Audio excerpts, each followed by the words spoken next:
नमस्कार साथियों, मैंने 8 दिसंबर 24 को एक वीडियो अपलोड किया था और उसमें बताया था कि बैंक पेंशनर्स को जो 1 नवंबर 24 से तो वर्किंग एम्प्लॉयज को डीए में बढ़ोतरी होती है और 1 फरवरी 25 से, क्योंकि बैंक पेंशनर्स को अगस्त माह में और फरवरी माह में 2 बार डीए में बढ़ोतरी होती है। तो 1 फरवरी 25 से जो डीए में बढ़ोतरी होती है और जो होने वाली है, तो उसकी मैंने जो संभावित बताया था 4.27%, जो साथी 1 नवंबर 22 के पश्चात रिटायर हुए हैं। 1 नवंबर 22 से पहले जो साथी रिटायर हुए हैं उनका स्लेब सिस्टम के अनुसार डीए देय होता है। तो इसके लिए मैंने जो एक्सेल शीट बनाई है वो है, पहली जो एक्सेल शीट है उसमें जो वर्किंग स्टाफ को 1 फरवरी 25 से अपेक्षित डीए है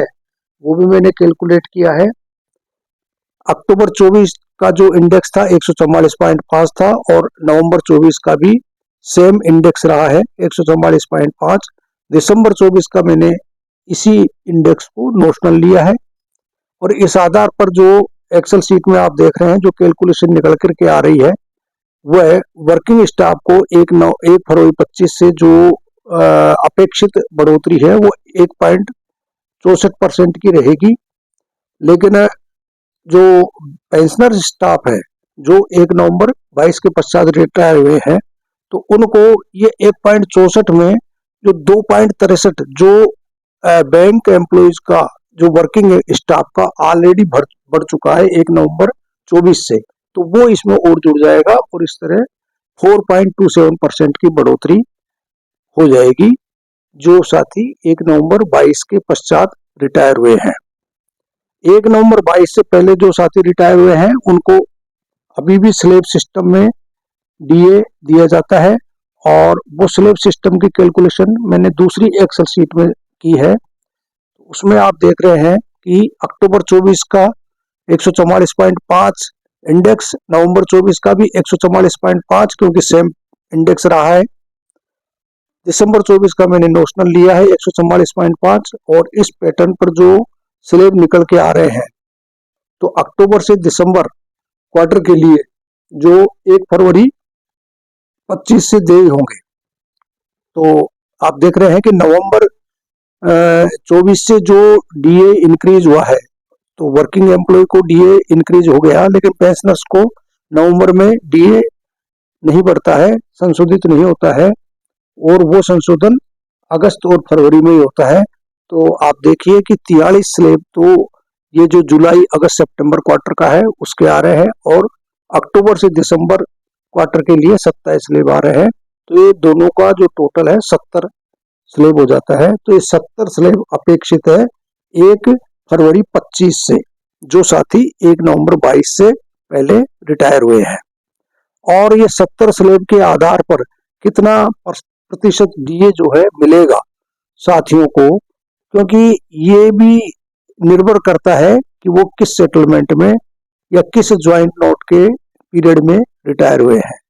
तो ये तीसरी एक्सेल शीट भी मैंने इसमें बनाई है और इसमें आप देख रहे हैं कि कुल 7 टेबल इसमें मतलब है अलग अलग बाइपार्टेट सेटलमेंट के हिसाब से। और उसमें क्योंकि जो स्लेब पर स्लेब जो डीए का परसेंटेज है वो अलग अलग सेटलमेंट में अलग अलग रखा गया है, तो उसके आधार पर मैंने ये कैलकुलेशन करके डाला है। और जैसा कि आप देख रहे हैं 0.67 से और 0.07 तक 7 इसमें 7 रोज है और उसमें अलग अलग परसेंटेज में जिस जिस सेटलमेंट में डीए रहा है पेएबल, उसके अकॉर्डिंग आप देख रहे हो कि जो परसेंटेज इंक्रीज होगी वो 4th एंड 5th बाइपार्टेट सेटलमेंट में 46 जो रिटायर हुए साथी उनके लिए 46.9, 6th बाइपार्टेट में रिटायर उनके लिए 24.5, 7th बाइपार्टेट में जो रिटायर हुए उनके लिए 16.8, 8th बाइपार्टेट में जो रिटायर हुए उनके लिए 12.6, 9th बाइपार्टेट में जो रिटायर हुए उनके लिए 10.5, 10th बाइपार्टेट में जो रिटायर हुए उनके लिए 7%, 11th बाइपार्टेट में रिटायर हुए उनके लिए 4.9% की इंक्रीज संभावित है, और जो 12th बाइपार्टेट में रिटायर हुए उनके लिए, जैसा कि मैं पहले बता चुका हूँ, 4.27% की इंक्रीज संभावित है। तो साथियों, ये जो कैलकुलेशन है नवंबर 24 का जो सीपीआई इंडेक्स है उसके आधार पर है। जब दिसंबर 24 का इंडेक्स रिलीज होगा मैं आपको अपडेट कर दूंगा। तब तक के लिए धन्यवाद साथियों।